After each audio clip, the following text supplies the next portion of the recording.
네, 안녕하십니까. 민법 강의를 맡게 될 이종근입니다. 만나서 반갑습니다.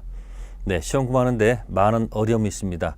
네, 시험은 열정적으로 도전하고 또 견뎌내는 것입니다. 무엇을 하려고 너무 노력하지 마시고 견뎌내는 것입니다. 그러다 보면 좋은 결과가 있을 것입니다. 네, 책 순서에 따라서 제1장 민법 총칙부터 진행하도록 하겠습니다. 그러면 이 책이 어떻게 구성되어 있는지 잠깐 큰 흐름만 보겠습니다. 네, 총칙이 나옵니다. 총칙에서 한 10문제 정도가 나옵니다. 그 다음에 두 번째 파트가 물권법이 나옵니다. 물권법 14문제 정도 나옵니다. 3편 채권 나옵니다. 채권은 계약법인데 계약법에서는 한 10문제 정도 나옵니다. 10문제. 그 다음에 민사특별법 6문제 정도가 나오겠습니다. 네, 그러면 우리 시험 큰 테마를 보게 되면 이런 겁니다. 우리는 계약 중 매매라는 것을 통해서 그 다음에 물건에 가서 등기를 하는 겁니다. 그래서 총칙에 물건 중 부동산이라는 타이틀이 있습니다. 그죠? 그래서 매매 부동산이었는데 매매에서 등기한다 해서 무엇을 취득한다? 네, 소유권 취득한다는 그런 과정을 공부하는 겁니다. 그래서 공부하는 과정 중에서 문제가 있을 때 어떻게 해결할 것인가 라는 것을 공부하는 겁니다. 자, 그런 흐름이 있으니까 시간상 흐름은 요게 맞죠. 매매에서 등기하는 게 맞겠죠. 그래서 좀 공부할 때 힘들 때는 제일 쉬운 데가 먼저 A고 그 다음에 B, 그 다음에 C 이런 식으로 만약에 공부하시면 좀 더 효과적으로 할 수 있고요. 민사특별법은 이 일반법에 대한 문제가 있기 때문에 이 문제를 해결하기 위해서 특별법 만들었다는 것만 기억하시면 되겠습니다. 네, 그러면 제1장 민법 총칙. 자, 제1절 통칙이라는 타이틀이 나옵니다. 통칙. 네, 1절 통칙이라는 단어 나옵니다. 자, 요거는 공인중개사 시험 범위하고는 관계가 없습니다. 그래서 그는 그냥 참고 사항입니다. 그래서 거기 법원 있고 권리 의무와 신의 성실이 있습니다. 시험에 안 나옵니다. 자, 우측에 권리의 종류에서 몇 가지만 설명드릴게요. 거기 청구권이라는 단어 나옵니다. 자, 이 청구권이 던지면 상대방께서 청구권에 대해서 예스 할 수도 있고 그 다음에 노 할 수가 있는 경우가 있습니다. 그래서 청구권은 상대방이 예스 노 할 수 있는 거고, 한편 그 마지막에는 형성권이란 말이 있어요. 형성권. 자, 형성권은 던지면 상대방이 여기에 대해서 예스다 노 할 수가 없다는, 선택 권한이 없다는 겁니다. 그래서 이제 지금 당장은 아니지만 물권법 들어가서 공부할 때 이 용어 때문에 헷갈릴 겁니다. 그래서 청구권은 상대방이 예스 노 할 수 있고 형성권은 상대방이 예스 노 할 수 없다. 그 다음에 청구권. 자, 그래서 법전에서 공부하시다 보면은 글자가 청구할 수 있다 이렇게 나와 있어요. 청구할 수 있다. 네, 근데 이것이 글자 그대로 청구권인 경우도 있고, 경우에 따라서는 실질적으로 봤을 때는 청구권이 아니고 형성권의 의미를 갖는 경우도 있습니다. 나중에 요거는 물권법에서 그 내용이 나올 때마다 설명드릴 테니까 지금은 일단 청구권은 상대방이 yes, no 선택할 수 있고 형성권은 상대방이 yes, no 할 수 없다는 것 두 가지 한번 비교해 보시고요. 그 다음에 항변권이라는 말이 있습니다. 항변권은 그 앞에 있는 청구권 있죠. 이 청구권이 날라왔을 때 거절할 수 있는 권리. 자, 이 노할 수 있는 권리를 갖다가 우리는 무슨 권? 항변권이라고 얘기합니다. 그래서 이 항변권은 특히 채권법에서 동시이행의 무슨 권? 항변권 할 때 그때 테마로 나올 겁니다. 그래서 항변권은 청구권에 노하는 권리다. 요 정도에서만 일단 기억하시고 해당하는 파트에서 나올 때마다 청구권인지 형성권인지 또 항변권인지를 설명드릴 테니까 지금은 너무 걱정하지 마세요. 거기 있는 예를 갖다가 외우려고 하지 마세요. 나올 때마다 설명드릴게요. 네, 다음에 넘기셔가지고 제2절 권리 주체가 나옵니다. 이것도 권리 주체인데 구체적으로는 시험범에 해당이 안 됩니다. 그러나 기본적으로 알아둘 필요가 있습니다. 그래서 권리 주체의 반대말은 권리 뭐가 될까요? 객체가 되겠죠. 권리 객체가 되겠죠. 그래서 주체의 반대말은 객체니까 주체는 뭐가 있고, 네, 자연인이 있고, 그 다음에 뭐가 있다? 법인이 있다는 것을 기억하시면 될 겁니다. 그래서 우리가 이제 공부하시다 보면 이제 주체, 자연인, 법인이고, 객체는 우리가 물건이란 말을 쓰겠죠. 그래서 주체는 자연인, 법인이 있는데, 자연인은 태아가 이 세상에 뭐하면 출생하면 우리가 자연인 이렇게 표현하는 것이고, 법인은 단체가 설립 등기를 하게 되면 법인이다 이렇게 표현합니다. 그러면 시험에서 우리 자연인은 출생 과정에서 사망할 때까지 능력의 차이이기 때문에, 네, 그래서 출생해서 뭐 할 때까지, 사망할 때까지 능력의 차이이기 때문에 획일적 기준을 둬 가지고 제도를 만들어 놓습니다. 그래서 일단 만 19세 때, 몇 살 때?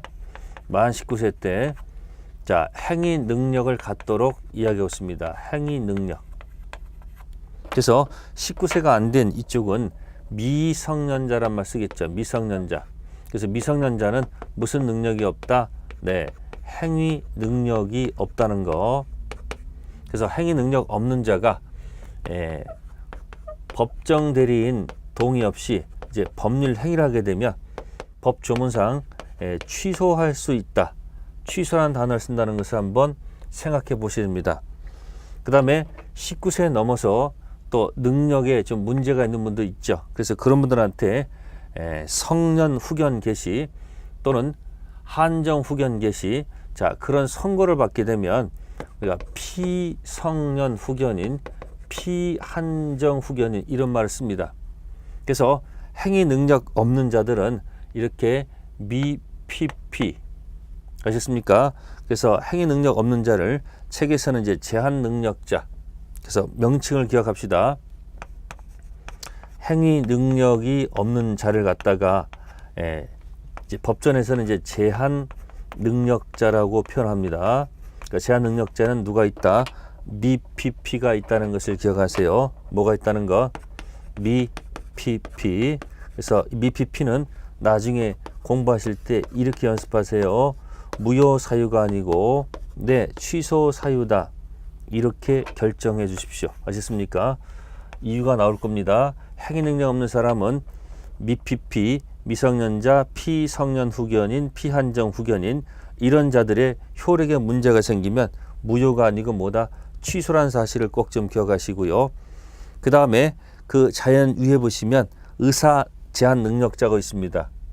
네, 요거는 정신줄 얘기입니다. 그래서 미PP인 자가 있고요.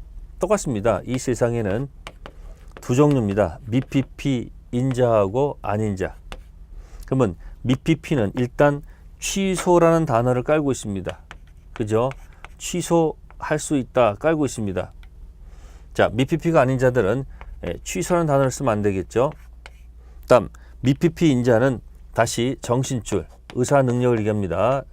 앞으로 정신줄이 없는 경우도 있고, 그죠?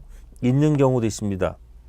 정신줄을 뭐라고 했습니까? 의사 능력이라고 했죠. 의사 능력조차가 없으면 요거는 무효란 단어를 쓴다는 거.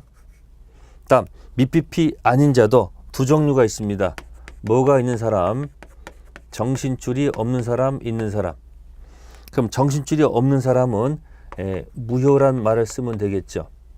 그러면 미PP인 자는 정신줄이 없으면 취소도 있고 무효도 있고 두 가지를 몽땅 가질 수도 있습니다. 이런 거 우리가 나중에 이중효라는 말을 써주는 거예요. 자, 미PP 아닌 자는 자, 취소란 말은 없고 정신줄이 없으면 무효 사유가 되겠죠. 그래서 제목 기억하셔야 돼요. 의사 능력하고 행위 능력 양쪽 비교하시면 되겠습니다. 그래서 밑에 보시면 제한 능력자 취소란 단어 쓰는 거 있습니다. 그래서 취소의 효력은 독자적으로 법령을 취소할 수 있고요. 취소는 선임자에게도 대항할 수 있다. 그래서 취소가 제한 능력자 취소는 네, 절대적 취소라는 거 있습니다. 나중에 또 같이 묶어서 나올 겁니다. 어쨌든 주체에는 자연인 법인이 있고 능력 두 가지가 있습니다. 행위 능력 있다 없다 결정하시고 다음 정신줄 있다 없다 결정하시면 되겠습니다. 자, 그렇게 해서 정리하시면 되고요. 나중에 또 뭡니까? 뒤에서 무효 취소 다시 나올 겁니다.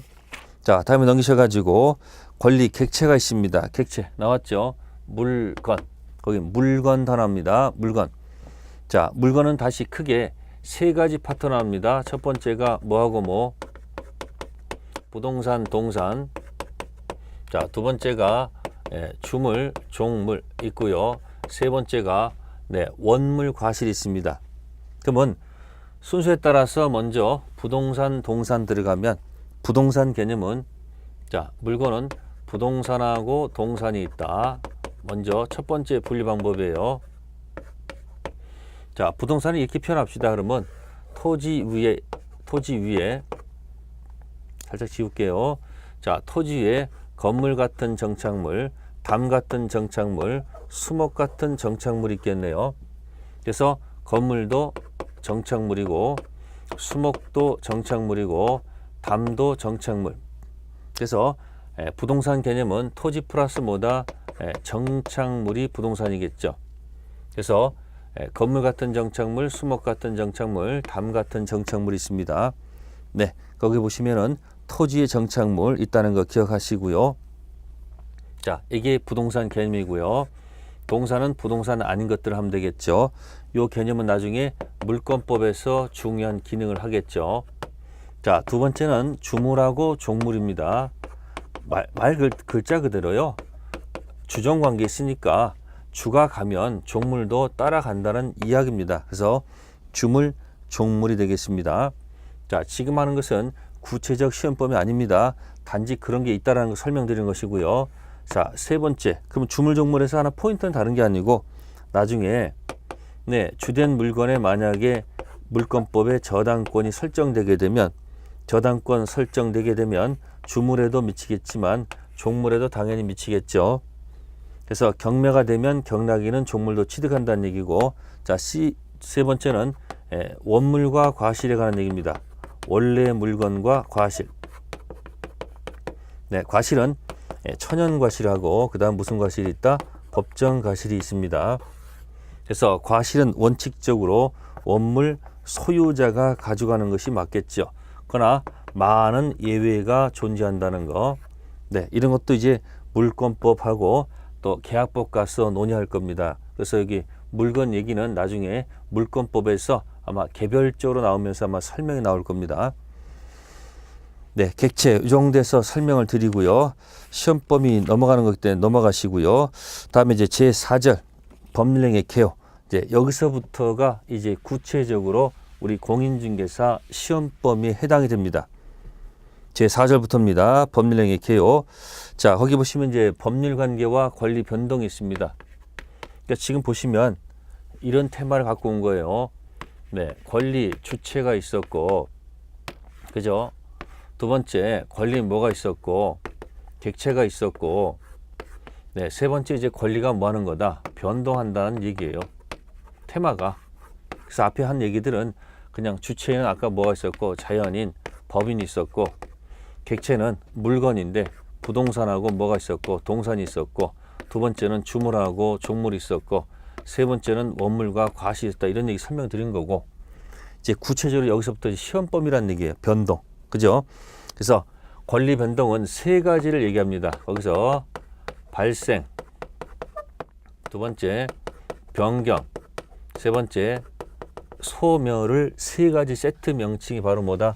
변동. 자, 그 변동 보시면 거기 안에 원시도 있고 뭐 승계도 있고 여러 가지가 있습니다. 그걸 이제 분류를 할게요. 자, 그러면 발생은 크게 두 가지입니다. 첫 번째가 처음으로 취득한다, 원시 취득이고, 이어받는다가 승계 취득이 됩니다. 원시가 뭐다? 승계. 그래서 원시의 가장 대표적인 건물 신축이 있겠죠. 근데 하나 기억해 둘 것이 나중에 취득시란 말이 있어요. 취득시효 또는 시효 취득합니다. 요것도 뭐다? 승계가 아니고 원시라는 것을 한번 꼭 기억하세요. 여기 판례 태도가 되었습니다. 판례 태도.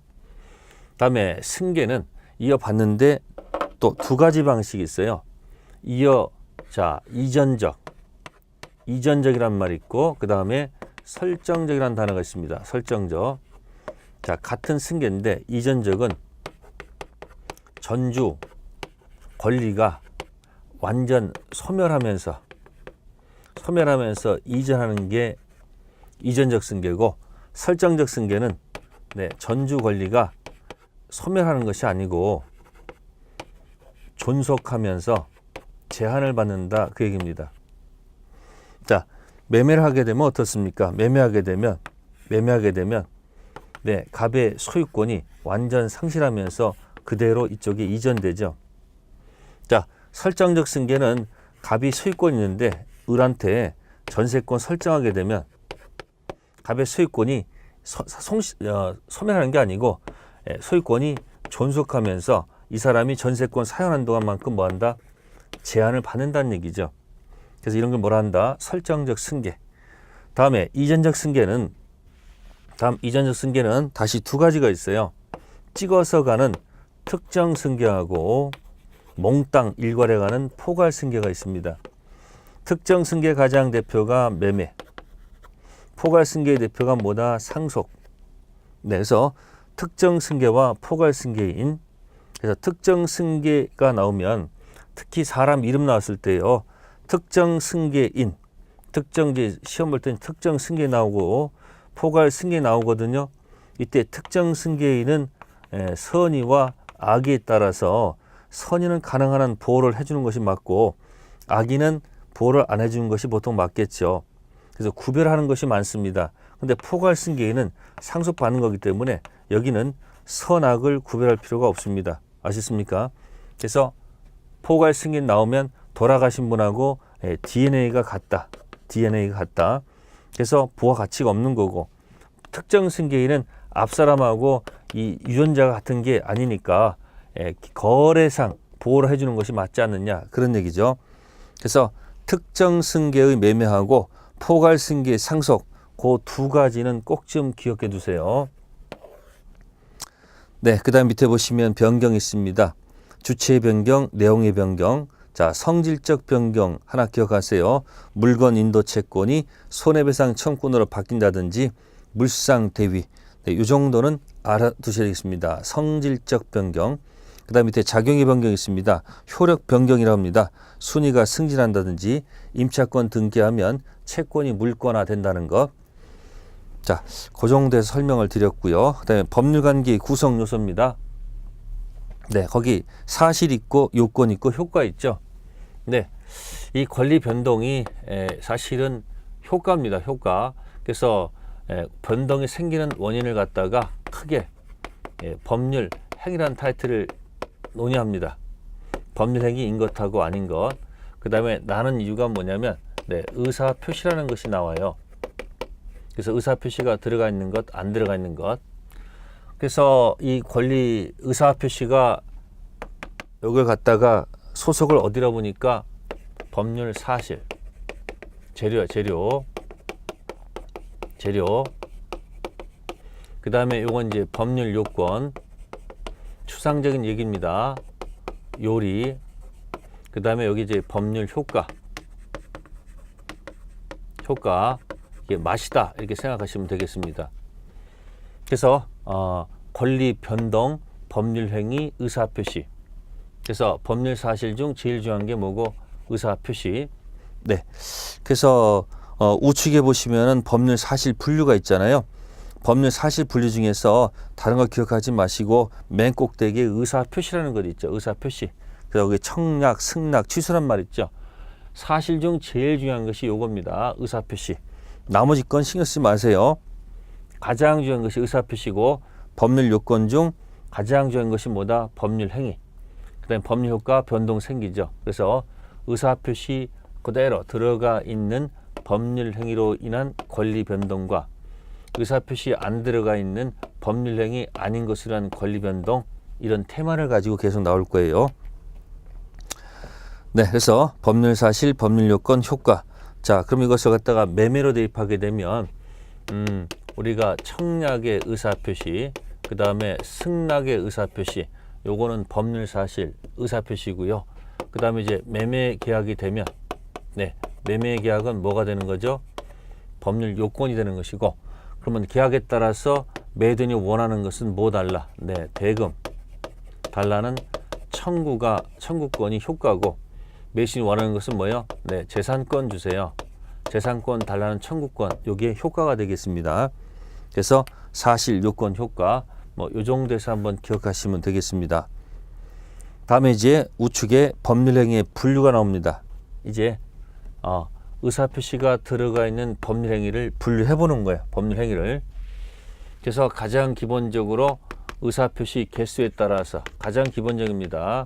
의사표시 개수에 따라서 가장 기본 분류한 것이 뭐다? 네, 거기 이제 단독행위란 말이 있고, 계약이란 말이 있고, 그 다음에 합동행위란 말이 나올 거예요. 그래서 보시면 단독행위, 계약, 합동행위 세 가지 나옵니다. 자, 의사표시를 갖다가 만약에 이렇게 별로 표시할게요. 별로. 그러면 단독행위는 별 하나로 일방적 되는 것이고, 계약은 서로 마주보고 대립적 되는 것이고, 합동행위는 나란히 가는 것을 생각하시면 돼요. 그래서 시험 문제 주로 나오는 것은 합동행위는 안 나오고, 자, 단독행위인지 계약인지 요것을 이제 구별하는 것을 가끔 시험 문제에 내는 겁니다. 그래서 요거는 일방적으로 하는 것이고, 상대방 동의 받는 것이 계약입니다. 그래서 이 단독행위도 두 가지가 있습니다. 상대방이 특정되어 있는 상대방 있는 단독행위하고, 상대방이 특정되지 않는 상대방 없는 단독행위, 두 가지로 분류가 된다는 것도 한번 기억해 볼 필요가 있습니다. 상대방 있는 것, 상대방 없는 것. 자, 특정되어 있으면 상대방 있고요. 상대방이 특정되어 있고 도달할 필요가 있는 거. 상대방 없는 단독행위는 특정이 안 돼 있고 도달할 필요가 없는 것을 얘기합니다. 참고사항이 있습니다. 계약이 있고 합동행위 있습니다. 자, 그 다음에 넘기셔가지고 채권행위, 물권행위, 준물권행위. 자, 요거는 이제 뭐 아까 얘기했습니다만은 2편이 물권법이고, 그죠? 네, 3편이 채권법이에요. 그러니까 3편의 채권 행위를 통해서 2편의 물권 행위를 거쳐서 등기에서 소유권 취득한다는 그런 얘기입니다. 그래서 거기 채권 행위, 그래서 매매. 그러니까 채권 행위 가장 대표가 계약이죠. 네, 매매를 하죠. 그래서 매매에서 마지막 하는 게 뭐냐면 잔금 주고 등기 서류, 잔금 주고 등기 서류 교부하는 거예요. 잔금 주고 등기 서류 교부하죠. 네, 요것을 갖다가 물권 행위라 보시면 돼요. 그러니까 3편 채권의 뭐를 통해서, 매매를 통해서 마지막에 잔금 주고 등기 서류 바꾸지 않습니까? 요게 이제 매매가 무슨 행위? 채권 행위라 보시면 되고, 요게 이제 물권 이전 행위다 생각하시면 돼요. 네, 그래서 채권 행위는 약속이고 물권 행위는 이행이기 때문에 채권 행위는 장차 이행의 문제가 남아있고, 물권 행위는 이행의 문제가 남아있지 않다, 그런 얘기입니다. 네, 그래서 채권 행위. 그래서 나중에 이제 이게 어디서 차이가 있냐면은 타인 권리 매매했을 때 이게 키워드가 돼요. 자, 타인 권리를 매매한다. 네, 우리는 살면서 남의 것을 판다 그러면 정신 나가는 것이라 생각하겠지만 법에서는 그렇지 않습니다. 타인 권리 매매도 뭐하다? 유효하다는 것을 기억해 둘 필요가 있다는 거예요. 이걸 이렇게 표현합니다. 처분권 없는 자예요. 그죠? 처분권 없는 자가, 그죠? 매매는 무슨 행위죠? 채권 행위. 요거는 뭐하다? 유효하다고 봐요. 근데 처분권 없는 사람이 잔금하고 등기 서류 바꿔줘서 등기해 주는 거 있죠? 이건 효력이 없겠죠. 그래서 처분권 없는 사람이 약속 채권 행위는 유효하지만, 처분권 없는 사람이 잔금 주고 등기 서류 줘가지고 등기하는 것은 효력이 없습니다. 그래서 타인 권리 매매 유효하다는 거 하나 기억해 두시고요. 그 다음에 유인과 무인은 원인이 X면 결과도 X라는 것이 유인이고 원인이 잘못돼도 결과는 관계없다는 것이 무인행위 참고하겠습니다. 그 다음에 요식과 불요식이 있습니다. 자, 요식은 방식을 갖추란 얘기고 불요식은 방식 갖출 필요가 없다는 거예요. 그래서 우리 민법은 법률행위 자유원칙상 불요식행위가 원칙이라는 것. 그래서 매매교환 임대차가 전부 다 불요식행위입니다. 요식행위는 거기 뭐 혼인, 유언, 법인 설립, 엄수병이 든 그런 경우가 요식행위가 되겠습니다. 그 다음에 유상무상은 대가적 출연을 하게 되면 유상, 그렇지 않으면 무상이 되겠죠. 그래서 유상의 대표는 매매고 무상의 대표는 뭐다? 네, 바로 증여가 되겠습니다. 네, 그 다음 이제 넘기셔가지고 법률행위 성립요건과 효력발생요건 총칙에서 제일 중요한 파트입니다. 제일 중요한 데가 성립요건과 무슨 요건이다? 효력요건이에요. 자, 일반적 성립요건과 일반적 효력요건만 할게요. 자, 성립요건이 있어요. 성립요건. 자, 성립요건. 자, 글자를 해볼게요. 못 갖췄습니다. 그러면 이게 불성립이다라는 단어를 쓴다. 무슨 불성립? 갖추면 뭐라 한다? 성립했다는 말을 써줘야 돼요. 그러면 첫 번째가 당사자가 존재한다. 두 번째가 목적이 존재한다. 세 번째가 뭘까요? 네, 의사 표시가 뭐한다? 존재한다는 그런 이야기 되겠습니다. 그러면 셋 중 하나가 빠지면 불성립, 갖추면 성립. 다음에 성립한 다음에 그 다음 코스가 뭘까? 네, 효력 요건 들어간다 그 얘기입니다. 효력 요건. 효력 요건. 효력 요건. 그래서 효력 요건 들어가서 글자 그대로 해봐요. 효력이 없다. 그러면 없을 무자 무효다 쓰시면 되죠. 효력이 있다. 이게 뭐예요? 유효다. 그런 얘기야. 그럼 도대체 뭐냐? 당사자가 효력 요건에 의사 능력, 그 다음에 뭐예요? 행위 능력 가질 것. 권리 능력은 말씀 안 드립니다. 두 번째, 목적이 네, 확정할 수 있어야 되고 가능해야 되고 적법해야 되고 그 다음에 뭐 있을 것? 타당성 갖출 것. 다음, 의사와 표시가 뭐하고 일치하고 그 다음에 뭐가 없을 것? 하자가 없을 것. 그러면 이 효력 요건 못 갖추면 무효 아니면 뭐다? 유효다 그런 얘기예요. 그러면 일단 여기서 차이가 뭐냐면 불성립과 무효는 차원이 다르다는 얘기죠. 무효는 성립 위의 문제죠. 따라서 첫 번째 여기서 가장 중요한 키워드가 뭐냐면 불성립과 무효는 차원이 다르다는 것을 먼저 인식할 것. 결국 무효인 것은 성립 후의 문제라는 거죠. 성립 후 문제. 그래서 불성립에서는 죽었다 깨어나도 무효란 단어가 없다는 거죠. 성립이 돼야지 무효란 단어가 나온다는 얘기죠. 그래서 무효인 계약은 성립 후의 문제니까 무효인 법률행위라도 성립을 했다는 얘기죠. 그걸 먼저 인지하셔야 됩니다. 틀입니다. 틀. 그 다음에 이제 무효도 지금은 당장 안 나옵니다만은 무효도 나중에 두 가지 있습니다. 1, 2. 유효도 두 가지가 있습니다. 3, 4. 1번은 불확정 무효라는 것이 나중에 나옵니다. 불확정 무효. 지금은 뭔지 몰라도 이제 한 바퀴 돌고 두 바퀴 돌고 몇 바퀴 해서 돌면 이 설명이 굉장히 중요한 것을 나중에 알 거예요. 세 번째는 유효가 두 가지가 있습니다. 불확정 유효가 있고 네 번째는 확정 유효가 있다는 거죠. 네, 그럼 시험은 이미 정해져 있는 거예요. 불확정 무효하고 불확정 유효가 낼 수밖에 없습니다.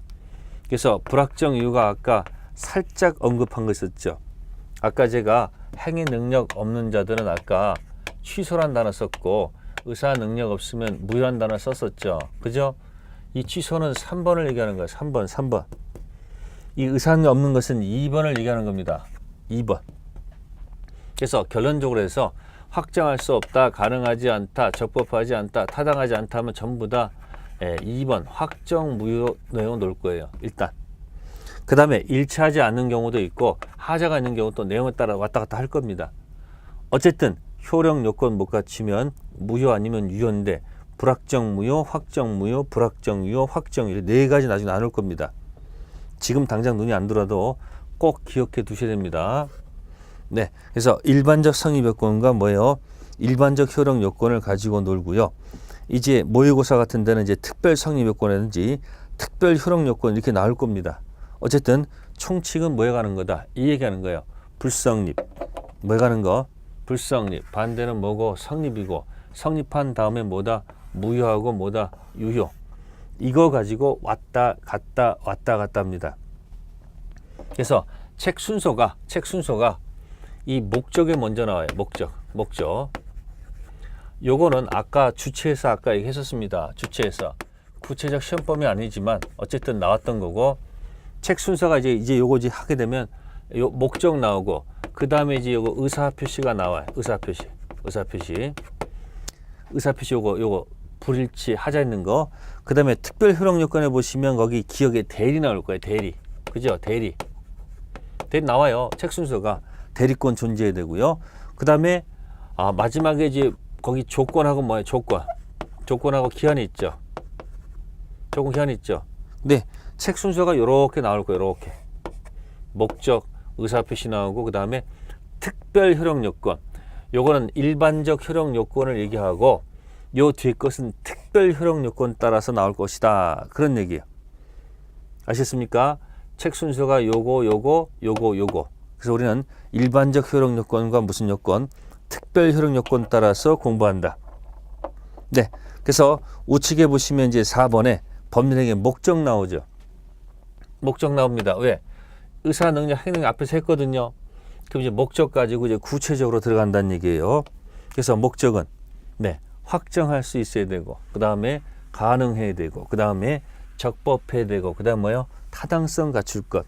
그래서 빨리 얘기하면요, 확가적타다 이렇게 표현합니다. 무슨 적타요? 네, 당사자 자, 의사 능력하고 무슨 능력?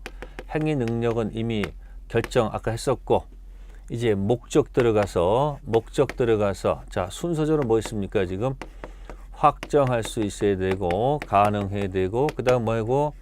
적법해야 되고, 타당성 갖출 것. 자, 이거 가지고 놀아보자 그런 얘기죠. 이 목적이라는 것은 다른 게 아니고요, 내용을 얘기해요. 네, 아까 우리가 매매 계약을 하게 되면 매도인이 원하는 목적이 뭐예요? 목적. 자, 효과가 뭐냐는 얘기죠. 목적이 당연히 돈 주세요. 대금 청구권이고요. 매수인이 원하는 목적은 뭐예요? 물건 주세요. 재산권 청구권이다. 그 얘기예요. 그 목적 내용이 뭐 할 수 있어야 되고, 확정할 수 있어야 되고, 가능해야 되고, 적법해야 되고, 타당성 갖출 것, 이렇게 돼 있다는 얘기죠. 그럼 목적 내용이 제대로 못 갖추게 되면 아까 있습니다. 여기 무효 아니면 유효.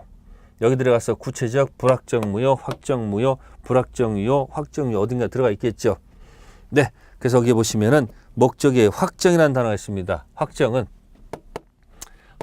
계약 당시 확정돼도 좋고, 장차 확정돼도 좋다. 됐습니까?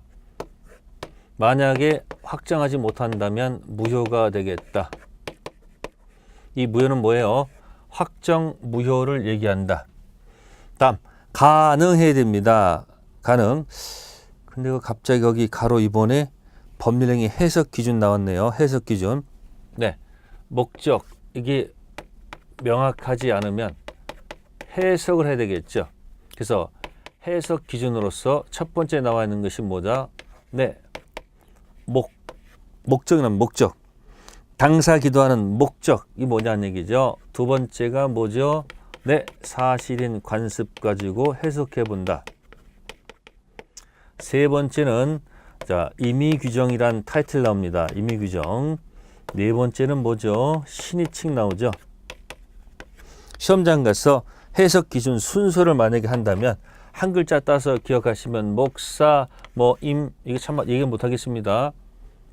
목사, 있지 않습니까? 그래서 사실인 관습이 임의 규정보다도 더 먼저 한 단계 위에 있습니다.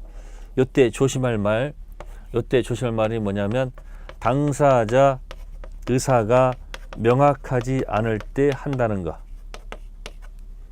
따라서 당사자 의사가 만약에 명확하다면, 당사 의사가 만약에 명확하다면 사실인 관습도 배제할 수 있고요.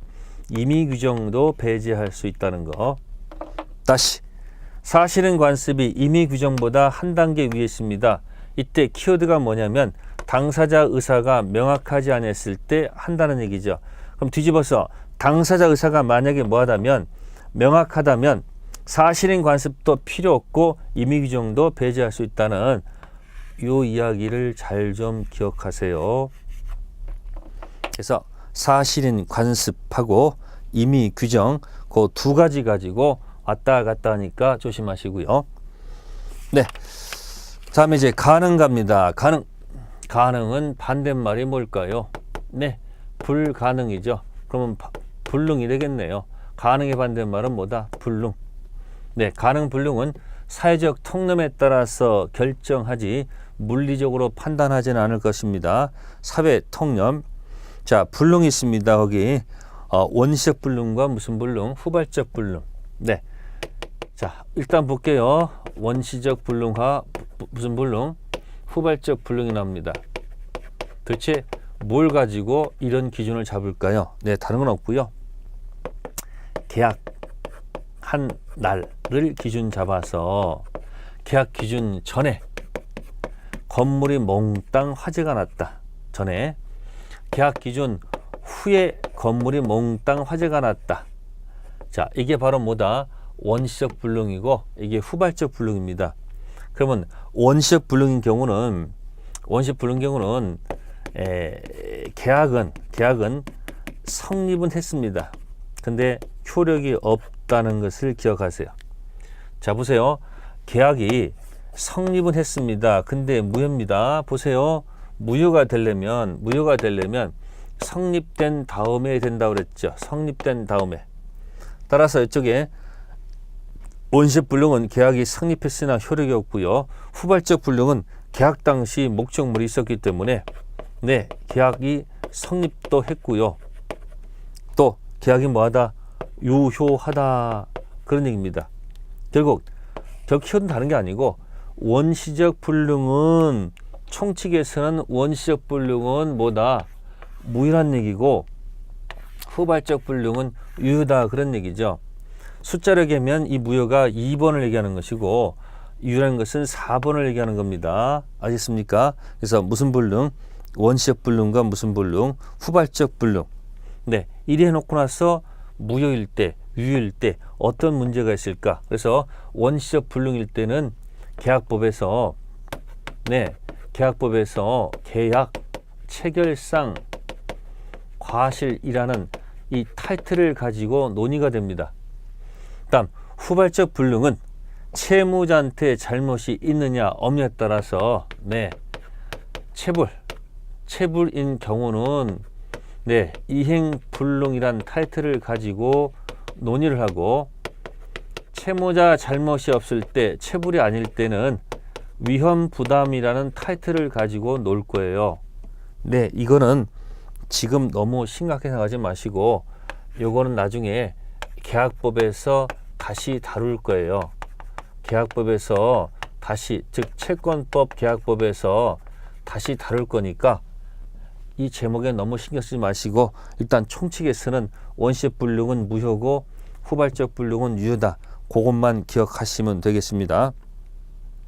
네, 불능은 요 정도에서 기억하시고요. 다음에 적법입니다. 적법. 네, 적법하다고 되어 있습니다. 법. 그럼 적법이 도대체 뭘까? 글자에서 놀아볼게요. 자, 적법을 여기다 이렇게 빼볼게요. 적법이 뭘까? 가만히 봤더니 이 법이 강행법규다 이렇게 들어갑니다. 강행법규에 뭘 것? 적합할 것. 그러면 강행법규의 반대말이 뭔가 했더니 임의법규다 그런 얘기예요. 그래서 우리 민법은 임의법규하고 강행법규가 이렇게 막 섞여 있어요. 그래서 민법상 자, 법을 갖다 다시 할게요. 이 법을 갖다가 자, 민법상은 사법이죠. 민법상은 무슨 법규랑 강행법규랑 임의법규 이렇게 두 가지 나눌 수가 있어요.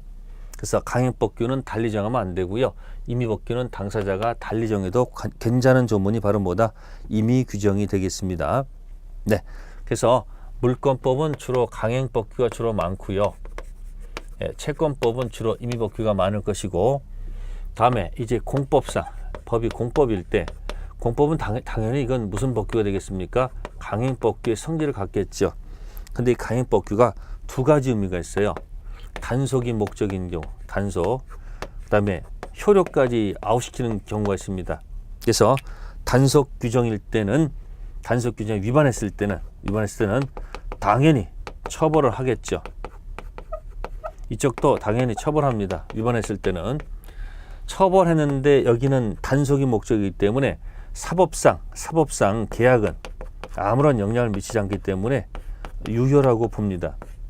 근데 효력 규정은 계약 자체도 아예 효력을 인정하지 않습니다. 무효로 가는 게 효력 규정입니다. 그래서 이거는 좀 판례를 좀 보셔야 돼요. 이건 판례에서 확인할 수밖에 없습니다. 네, 그래서 거기 효력 규정과 무슨 규정, 단속 규정이 있습니다. 그러면 시험에 나올 거 간단히 들면 이 단속 규정의 이해가 뭐냐면 미등기 전매 행위 금지, 미등기 전매 금지 규정을 위반한 경우, 일명 중간 생략 등기라고 그래요. 이 중생 등기는 유효하다 하는 거. 단속 규정의 가장 대표적 예고, 효력 규정의 가장 대표적 예는 법정 수수료, 중개사법 있죠. 수수료 받았는데 플러스 알파 집어넣은 경우 있죠. 이 알파 약정은 효력이 없다는 거. 그래서 법정 수수료 플러스 알파, 요 알파 약정은 효력 규정 위반돼서 무효라는 거. 그 다음에 중간 생략 등이 유효라는 것 기억해 둘 필요가 있겠습니다. 자, 그 다음에 이제 적법 끝났으니까 이제 뭐가 나오죠? 타당성이 나옵니다. 뭐가 나온다? 타당성.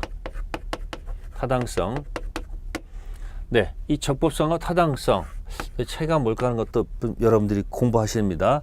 이 타당성은 법조문상 103조 반사회 질서 행위, 그 다음에 이제 104조 불공정한 법률 행위, 이렇게 두 가지가 있습니다.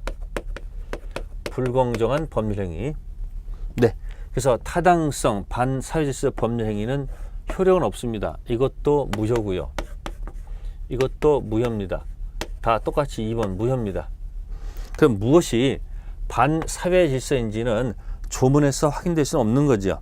그래서 여기 보시면은 거기 반사회 질서 유형이 책에 쭉 나와 있습니다. 그래서 정의 관념에 반한 행위, 거기 보시면은 첫 번째 점이 있을 거예요. 적극 가담. 자, 하나 기억해 두세요. 네, 적극 가담 이중 매매 하나 기억하세요. 시험에 나올 사례 문제로서 아주 좋은 겁니다. 적극 가담 이중 매매 꼭 좀 하나 기억해 두시고요. 자, 그 다음에 인륜에 반한 행위 있습니다. 인륜에 반한 거, 불륜관계 종료를 해제 조건으로 내연내게 한 증여. 자, 이건 뭐냐면 첫 관계예요. 첫 관계, 부척 관계 종료를, 그죠? 해제 조건으로 뭐 하겠다? 증여하겠다, 그런 얘기예요. 즉 관계를 끝내지 말고 계속 나가자, 그런 얘기죠. 자, 이런 것들은 당연히 반사질서 법률행위입니다. 읽어보시면 돼요. 자, 그런데 그 다음 페이지 보시면 판례가 하나 있습니다. 거기 아닌 것도 있어요. 강제 집행을 면할 목적으로 허위. 자, 허위 몇 가지가 있습니다. 그러니까 만약 시험 보다가 만약에 허위란 단어가 보이면 이거는 108조 통정 허위 표시 이 조문으로 다루지, 이것을 103조로 다루지 않는다는 거, 103조 무효로 다루지 않는다는 거 기억하시고, 또 이 강박이라는 것이 나와요. 강박이 나오면 110조 취소의 문제로 다루지, 네, 103조 무효로 다루지 않는다는 거. 또 양도소득세 이런 말 나옵니다. 이것도 양도세 나오면 이것도 역시 103조 무효가 아닙니다. 양도세 회피를 목적으로 여러분들 다운계약서 쓰는 경우 있죠. 이것도 103조 무효로 보지 않습니다. 그래서 103조 해당하지 않는 것들이 시험거리가 된다는 거 한번 기억하시면 되겠습니다. 자, 다음에 이제 불공정한 법령이 있습니다. 104조. 네, 요거죠. 104조는 103조 예시 규정으로 봅니다. 103조 예시 규정으로 봅니다. 자, 거기 몇 가지 체킹하실 것이 거기 4번 꼭 좀 기억하세요. 불공정한 법률 행위는 무효행위처한 법리가 적용될 수 있다. 자, 무효행위의 전환이란 말이 있습니다. 판례니까 어쩔 수 없습니다. 전환이 있는데 104조는 가능한데 103조는 안 된다는 거. 기억해 둘 만한 가치가 있겠죠? 그죠? 무효행위 전환은 104조는 적용이 되는데 불공정한 법령행위인데 반사실서 법령행위는 안 된다라는 거 꼭 좀 기억해 두세요. 최근 판례고요. 그 다음에 5번 있습니다. 5번 대리인을 통해서 만약에 계약을 한다. 대리인. 그럼 순서 해볼게요. 책 순서가 원래 궁박, 그 다음에 경설, 무경험 이렇게 세 가지예요. 그러면 본인이 있고 그 다음에 대리인이 있으면 네, 궁박 맨 앞에 건 궁박은 본인, 경설, 무경험은 누구다? 대리인. 그래서 경무대라고 합니다. 청와대 옛 이름이 경무대라고 합니다. 그래서 순서대로 궁박은 본인이고 경설, 무경험 누구다? 대리인. 가끔 막 섞여 나오니까 헷갈리지 마세요. 5번 정도 체킹하시고요. 그 다음에 6번에 경매에서 폭리란 말은 있어서는 안 되겠죠. 경매에서 폭리란 말은 있을 수가 없다는 거. 7번에서 무경험은 일반적인 생활체험 부족을 의미하는 것이지 특정 영역의 경험 부족이 아니겠죠. 7번도 시험 문제 나온 적이 있습니다. 자, 그 다음에 이제 9번 체킹 궁박경설 무경험 추정된다, 추정되지 않는다. 네, 추정되지 않습니다. 따라서 추정받지 못하는 피해자가 일일이 다 뭐한다? 입증 책임을 져야 됩니다. 그래서 11번에 보시면은 입증 책임이 누구한테 있다는 거. 네, 그래서 11번 보시면 자, 상대방이 꼭 이어는 폭력의 악의가 있다는 거 있죠? 그것도 꼭 좀 기억하세요. 자, 판례 있습니다. 증여는 104조를 적용하지 않습니다. 자, 불공정한 법행위는 폭리입니다. 폭리. 자, 폭리가 되려면요, 기부, 앤 테이크가 차이가 있어야 되겠죠. 근데 증여는 기부만 있지 테이크가 없어요. 받는 게 없다는 얘기죠. 따라서 증여에서는 104조 폭리란 말을 적용해서는 안 될 것이다. 네, 이제 거기까지가 우리가 말한 건 뭐죠? 목적, 네, 확정, 가능, 적법, 타당성. 자, 그러면 이제 순서가 어떻게 되어 있습니까? 당사자가 나왔죠. 그죠? 당사자. 두 번째 이제 목적이 나왔죠. 그럼 세 번째 나올 게 뭐겠습니까? 의사표시죠. 그래서 5번에 의사표시가 딱 나와 있는 겁니다. 무슨 표시요? 의사표시. 그러면 의사표시가 뭐하고, 네, 일치하고 뭐가 없을 것, 네, 하자가 없을 것. 지금 순서가 한 겁니다. 목적이 뭐다 지금? 확정, 가능, 적법, 타당성. 네, 그럼 여기서 써볼까요? 목적은 뭐 할 수 된다? 네, 확정해도, 그 다음에 가능해야 되고, 그 다음에 적법해야 되고, 그 다음에 뭐 있어요? 타당성이 있어야 되겠죠. 네, 이제 그 다음 코스가 뭐겠습니까? 이제 의사표시입니다. 무슨 표시요? 의사표시. 네, 그러면 의사표시는 의사와 표시가 뭐하고 일치하고 뭐가 없을 것, 하자가 없을 것 돼 있지 않습니까? 그럼 제가 의사표시 나눠볼게요. 자, 그러면 가장 좋은 것은 의사와 표시가 뭐 할 것? 일치해야 되죠. 그죠? 그럼 보겠습니다. 의사 표시가 일치하는 것하고요, 의사와 표시가 일치하지 않는 두 가지가 있겠죠. 다음, 불일치를 피해자가 자, 첫 번째 알고 하는 것이 있고요. 그 다음에 모르고 하는 것이 있겠죠.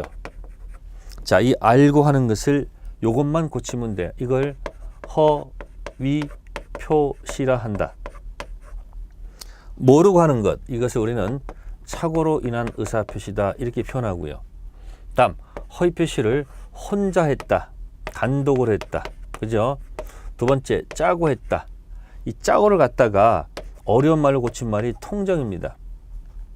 자, 혼자 했다, 짜고 했다 합시다. 이렇게 그래요.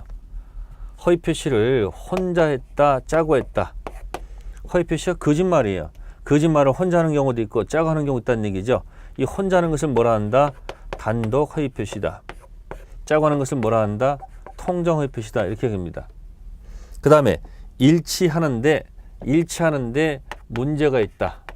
문제가 있다. 이게 뭐냐면 하자 있는 의사 표시랍니다. 이게 뭐냐면 사기가 들어오게 되면 의사와 표시가 일치한 상태에서 하겠죠. 그러면 법조문상 이렇게 들어갑니다. 법조문상. 네. 요게 107조입니다. 요걸 책에서는 진이 아닌 의사 표시라고 되어 있어요. 이렇게 되어 있습니다. 요게 몇 조?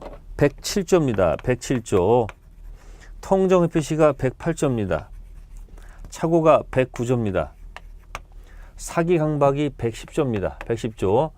그러면 잘 보시면 조문이 아래에서 위로 이렇게 어떻게 했습니까? 타고 들어간다는 얘기죠. 107, 108, 109, 110조 간다는 얘기죠. 단독 허위 표시, 통정 허위 표시, 착오, 사기 강박. 이 분류를 자꾸 연습하셔야 됩니다. 아셨습니까? 그럼 순서에 따라서 이제 107조, 108조 들어가겠죠. 네, 그래서 여기 보시면 진이 아닌 의사표시 가로 2번에 보시면 제목이 많습니다. 비진이 표시도 있고 거기 특히 단독 허위 표시란 말.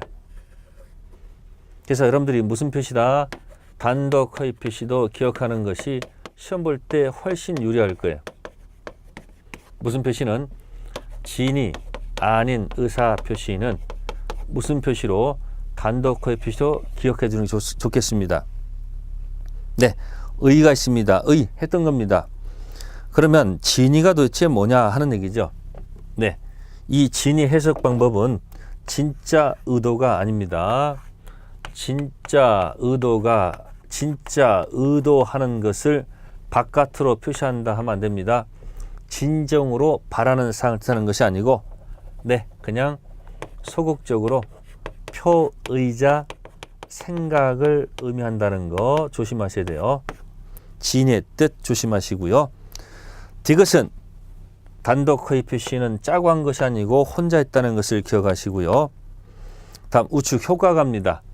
허위 표시를 짜고 한 것이 아니고 혼자 했으니까 네, 당연히 원칙적으로는 뭐하고 유효가 됩니다. 아시겠습니까? 그러나 예외적으로 상대방이 알았거나 알 수 있었다면 무효가 될 것입니다. 근데 참고로 통정은 둘이 처음부터 짰습니다. 짰다는 것은 서로 알고 있다는 얘기죠. 따라서 당사자끼리는 항상 무효가 될 겁니다. 같이 비교하시는 게 좋아요. 서로 짰으므로 상대방이 표의자 불일치를 알고 있다. 여기는 모르고 있다. 모를 수도 있고 알 수 있으니까 원칙유효 예외 무효. 이쪽은 뭐다? 항상 무효가 되겠죠. 네, 그래서 여기는 원칙 유효는 무효는 자 악이에요. 알았거나 악이 또는 뭐다? 알 수 있었을 경우 유가실일 때 무효가 되고요. 그럼 유효가 되려면 다 뒤집어야 돼요. 악이도 아니고 선이 또한 뭐다? 무가실일 때 유효가 되는 거. 자, 요거 차이점 비교하셔야 됩니다.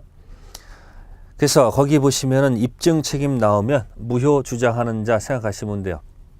그래서 어렵지 않습니다. 효력 요건. 한쪽은 무효다. 한쪽은 유효다. 이렇게 주장할 때는 무효를 주장하는 자한테 입증 책임이 넘어간다. 다시 효력 요건 가지고 한쪽은 유효다 주장하고 한쪽은 무효 주장하면 무효를 주장하는 자한테 입증 책임이 넘어간다는 거. 자, 그 다음에 제3자에 대한 관계입니다. 네, 당사자끼리 무효가 돼도 건너간 제3자가 있으면 제3자는 선인은 보호를 받고 악인은 보호를 받지 못하겠죠. 그래서 이런 거 우리가 상대적 무효라는 말을 쓸 겁니다. 무슨 무효? 상대적 무효. 네, 이게 단독 허위 표시 얘기고요. 그 다음에 이 의사표시 세 가지는 여기 네 가지 다 똑같아요. 첫 번째 뭐냐면 공법행위 적용하지 않는다는 거. 뭐 하지 않는 거? 적용하지 않는다는 거. 두 번째, 네, 신분행위 뭐 하지 않는다는 거. 적용하지 않는다는 거. 공통점. 공법행위 적용하지 않고 신분행위 적용하지 않습니다. 자, 적용범위 보시면은 상대방 없는 의사표시의 경우는 언제나 유효가 된다. 네, 상대방 있는 의사표시는 원칙 유효, 예외 무효. 상대방 없는 의사표시는 알았거나 알 수 있었을 적용할 수 없죠. 그래서 항상 뭐하다? 유효. 자, 신분행위 적용하지 않습니다. 또 단체적 행위, 상법상도 역시 인정하지 않습니다. 하나 더 추가, 공법행위도 적용하지 않습니다. 네, 여기 이제 단독 허위 표시 얘기고요. 다음 통정 갑니다. 통정은 서로 짜고 했다는 얘기입니다. 짜고 했다는 거. 따라서 당사자끼리는 항상 뭐다? 무효. 무효입니다. 그 다음에 하나 더 추가한다면 이 무효는 불법 원인급여는 아닙니다. 무슨 급여 아니다? 불법 원인급여는 아닙니다. 그래서 나중에 반환받을 수 있습니다. 불법 원인급여는 아까 여기 타당성 무효 있죠? 네, 여기만 불법 원인급여 영역이고 나머지 영역은 불법 원인급여 아닙니다. 그래서 돌려받을 수 있다는 얘기고요. 네, 그 다음에 뭡니까? 제3자 관계입니다. 무효가 되더라도 역시 제3자가 모일 때 선이 있고 악이 있으면 누구는 보호받아도 선의는 보호받아도 악의는 보호받지 못합니다. 똑같습니다. 무슨 무효? 상대적 무효가 되겠습니다. 상대적 무효가 되겠습니다. 네, 그러면 이제 여기서 이제 하나 더 보충 설명드리면 선의 제3자 해석하는 겁니다. 선의 제3자 해석해야 됩니다. 자, 이 사람을 크게 보호막을 세워놓고요. 자, 108조 선의 제3자 보호하는 겁니다. 무조건 유리하게 해석합니다. 네, 선의는 추정된다. 이게 유리한 겁니다. 두 번째, 이 사람 선의만 있으면 돼요. 선의 유가실, 선의 무가실 다 보호된다는 거. 선의 병이 보호가 되면 정의 악이라 할지라도 보호가 됩니다. 이걸 나중에 방패라고 합니다. 앞사람이 보호받으면 뒷사람도 같이 보호받는다. 그 다음에 바깥에서는 무효를 정할 수 없지만 안에서는 무효를 정할 수 있다는 것. 자, 요게 대항하지 못한다. 대항하지 못한다라는 해석입니다. 그래서 선의 제3자를 보호막 쳐놓고 무조건 유리하게 해석하셔야 되겠습니다. 네, 그것이 108조가 되겠습니다. 자, 그 다음에 구별 개념으로 은닉행위랑 비교하겠습니다. 은닉행위. 자, 통정은 이런 게 있습니다. 네, 증여를 숨기고, 네, 매매로 가장해서 등기부에다가 기재했다. 기억해 두세요. 이때 증여는 은닉행위입니다. 은닉행위. 숨겨진 행위로서 유효로 판단해 주고요. 가장행위는 가장 매매가 되기 때문에 무효로 판단해 주고요. 이 등기는 실체관계에 부합하므로 등기 자체는 유효하다. 기억해 두세요. 증여, 숨기고 매매로 가장해서 등기했을 때 증여는 유효, 매매는 무효, 등기는 유효. 이렇게 판단해 주세요. 네, 다음은 착오가 되겠습니다. 잠시 쉬었다 하도록 하겠습니다.